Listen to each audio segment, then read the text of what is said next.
On va démarrer par une petite introduction et particulièrement, selon le retour d'expérience de mes anciennes formations, les gens, leur intérêt, vous l'avez compris, c'est la certification PMP. Donc, on va consacrer quand même un petit paragraphe, je dirais en gros quand même, pour répondre à toutes vos questions par rapport à la certification, comment ça se passe, combien de questions, quelle durée, comment on peut réserver notre examen. Dès que c'est fait, que les choses sont claires, bah, on va rentrer un peu plus sur le vif du sujet. On va parler de la partie gestion de projet. Donc, on va parler c'est quoi un chef de projet, c'est quoi la gestion de projet, c'est quoi la différence entre un projet, programme et portefeuille. Sur le chapitre 3, ensuite, on va parler de l'environnement où on réalise des projets parce que c'est très important aussi de connaître un petit peu l'organisation où on réalise les projets. Donc, principalement, on va parler des différentes structures organisationnelles qui existent. Notamment, on va parler d'une organisation classique, mais également d'une organisation matricielle. C'est quoi la différence et comment intervient un chef de projet là-dessus? On va parler également des facteurs qui peuvent influencer un projet dans un environnement tel que les actifs procéduraux, mais également les facteurs environnementaux. Et ensuite, on va commencer à rentrer dans ce qui constitue le cœur du PMP. Ce sont les domaines de connaissances. Donc là, je vais vous expliquer un petit peu c'est quoi les process groups, c'est quoi les domaines de connaissances, parce qu'il y en a 10 dans le PMP. Le premier démarre dans le chapitre 4. Alors, pourquoi ça démarre dans le chapitre 4? C'est parce que moi, j'ai essayé d'être calqué au format du PMBOK. Au chapitre 4, on démarre par le premier domaine de connaissance qui est la gestion d'intégration, qui est le domaine de connaissance principalement non délégable et qui est au niveau du chef de projet, qui lui permet de faire une gestion intégrée. Alors, quand on dit intégrée, ça veut dire que vous savez très bien, quand on a une demande de changement qui arrive, ça peut impacter le coût, les délais, la qualité. Quand tu gères un projet et que tu es un peu en retard, ça n'impacte pas que les délais, mais ça peut également impacter des coûts parce que peut-être tu vas recruter des bras supplémentaires et ainsi de suite. Donc, la gestion de projet en elle-même, elle est intègre, ce qui fait que tu touches à un élément, tous les autres éléments risquent d'être touchés. Donc ça, c'est principalement un gros pavé qu'on va essayer de voir aujourd'hui, si on arrive effectivement à le compléter. Donc aujourd'hui, on essaiera de voir ces 4 premières parties. Sinon, si on est un peu pressé par le temps, ça serait sur la prochaine session. Ensuite, on va voir le domaine de connaissance numéro 2, qui est la gestion de périmètre. Très important quand on définit un projet, il faut limiter le périmètre de notre intervention. C'est ce qu'on va voir dans ce chapitre 5 de gestion de scope. Ensuite, une fois on a défini le périmètre, ben, il faut, je dirais, estimer son échéancier. Donc là, on va voir un petit peu la gestion des délais, comment faire un planning, comment estimer les jalons, comment identifier le chemin critique. On va parler un peu de chemin critique, je vais vous expliquer ça plus tard. Et bien sûr, d'ailleurs, après chaque domaine de connaissance, on aura des petits quiz qu'on va faire en mode digital, c'est-à-dire que je vais vous partager des questions, vous allez utiliser vos téléphones comme des manettes et on va s'amuser un petit peu parce que, il y aura un classement, il y aura un gagnant. Alors là, vous êtes un peu loin quand on fait des sessions présentielles, il y a du chocolat qu'on gagne, mais ne vous inquiétez pas. On va utiliser du Glovo, je vais vous faire livrer du chocolat chez vous. Alors après le schedule, il y aura la gestion du coût, gestion budgétaire, gestion des coûts. On va voir comment faire des estimations en termes de coûts. Et là, principalement à l'intérieur de ce domaine de connaissance, on va voir la partie des indicateurs qui concernent le suivi du projet. Notamment, on aura c'est quoi un planifié, c'est quoi un réalisé, c'est quoi un consommé et comment on calcule les indicateurs de suivi lors d'un projet. Ensuite, on verra le domaine de connaissance, gestion de la qualité. Donc la qualité, là, on va évoquer principalement qualité au niveau du produit.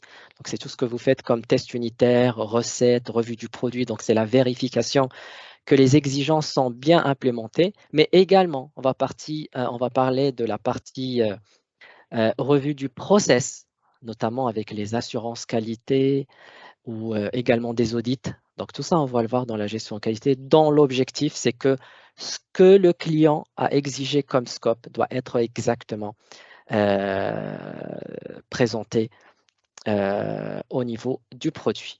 D'accord? Alors ensuite, on a quoi? On a la gestion des ressources. Donc ce domaine-là concerne la gestion des ressources humaines, mais également la gestion des ressources physiques, matérielles, logistiques.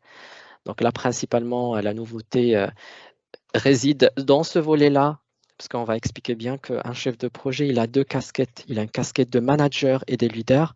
Je ne vais pas vous en dire plus. D'ailleurs, je vais vous poser la question ensuite, c'est quoi la différence entre un manager et un leader? Et on va bien clarifier cette nuance. Alors, 10e paragraphe, et qui est le 6e, alors 6e domaine de connaissance, la gestion de communication. Juste pour vous dire que 90% du temps que passe un chef de projet, il le passe en temps de communication entre négociation de contrats, gestion de conflits, recrutement, évaluation, suivi de l'activité dans les réunions, les comités. Et donc, principalement, ce domaine-là est bien à connaître. Et aussi, on a de la conduite changement dans ce domaine de connaissance. Parce que la conduite changement, ça se fait à travers la communication. C'est pour ça que la com et la gestion des parties prenantes, on va le voir dans le chapitre 13, ce sont des twins. Vraiment, ils vont les deux parce que tu fais de la com pour embarquer avec toi les parties prenantes lors de ton projet. Chapitre 11, gestion des risques. Parmi les domaines les plus costauds, c'est juste pour que le PMI te dise attention à la gestion de risque, il ne faut pas la négliger. On a beaucoup de process là-dedans, comment on identifie des risques, comment on les qualifie, comment on les priorise, tout ça pour être toujours dans ce qu'on appelle la proactivité versus la réactivité ou le mode pompier pour éteindre les feux. Chapitre 12, là on va parler plus de tout ce qui est aspect approvisionnement, les achats, les appels d'offres, comment on fait les appels d'offres, comment on fait l'ouverture des plis, les plis, le choix du fournisseur, la signature du contrat. Parce que, juste entre parenthèses, là, quand vous entendez project manager au sens américain, c'est vraiment relatif à un directeur de projet quand on est ici au contexte marocain. Parce que vous savez très bien, au Maroc, chef de projet, il est plutôt fonctionnel, opérationnel, mais il ne fait pas tout ce qui est signature des contrats, recrutement. Il n'a pas forcément une équipe qui lui est dédiée, donc il ne fait pas forcément de l'évaluation du recrutement. Mais par contre, ici, on va parler de tout ce qui est volet recrutement, signature de contrat. Donc, on est vraiment dans un esprit de directeur de projet. Donc, c'est pour ça, à chaque fois que je vous dis project manager, on est plutôt directeur de projet dans notre contexte. 13e chapitre, gestion des parties prenantes. Très important d'identifier les parties prenantes au début du projet, les rapprocher pour identifier avec eux les exigences, mais surtout les satisfaire tout au long du projet. Donc voilà, là, normalement, on aurait terminé les 10 domaines de connaissances, puis il nous restera un chapitre proposé par le PMI pour tout ce qui est responsabilité professionnelle. C'est un peu l'éthique dans le domaine professionnel. Notamment, on va parler de tout ce qui est, euh, comment on appelle ça, anticorruption, pas de corruption dans le travail, c'est-à-dire si un client te propose des cadeaux, il ne faut pas les accepter à un certain niveau. Pas d'harcèlement au niveau du travail. Respecter les copyrights. Avoir du partenariat, un esprit de win-win quand on fait du business. D'accord?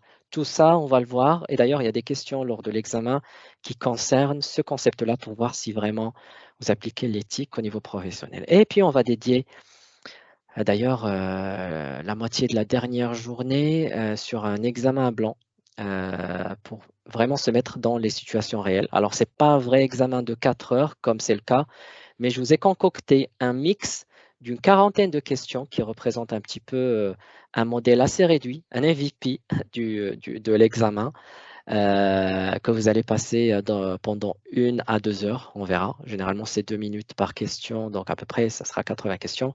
Puis on va corriger. Et puis, je vais vous partager à la fin le parcours de préparation avec des simulateurs que je vais vous mettre à disposition. Et bien sûr, je vais rester disponible sur WhatsApp pour vous accompagner jusqu'à votre réussite, Inch'Allah. Alors, je ne sais pas si vous avez des questions. Est-ce que l'agenda vous convient? Une petite question, Yacine, en fait. Yes. Donc, quand on finit, est-ce qu'on doit s'enregistrer quelque part pour passer la certification ou là, comment ça se passe après? Alors, tout ce qui est certification, on va le démarrer juste après, dans le premier chapitre. C'est pour ça que moi, je préfère toutes mes formations les démarrer par la partie certif. Comme ça, on est clair. Je réponds à toutes vos questions. pour qu'après, on se concentre vraiment sur le contenu et sur la formation pédagogique. Donc, je vais répondre à Très la bien. question juste 2 minutes après. D'accord. C'est bon? OK. Ben, s'il n'y a pas de questions. Alors, juste pour vous dire, euh, vous êtes des professionnels, vous avez de l'expérience. Je ne suis pas là pour vous enseigner grand-chose, c'est juste je vous mets plein d'informations dans un cadre. On va essayer de suivre un fil conducteur. Donc, ce n'est pas un cours magistral. N'hésitez surtout pas à m'arrêter s'il y a des choses qui ne sont pas claires. L'objectif et la valeur ajoutée est plus dans l'échange et dans les cas pratiques. Donc, arrêtez-moi à n'importe quel moment, soit en m'envoyant un message sur le chat. Normalement, ça remonte automatiquement. Sinon, prenez votre micro et posez la question. C'est-à-dire, j'aurai le plaisir de répondre à vos questions. En termes de timing, juste pour préciser, donc normalement, on aura une pause de 10 minutes chaque 2 heures et puis on verra pour la pause du midi si vous souhaitez la prolonger.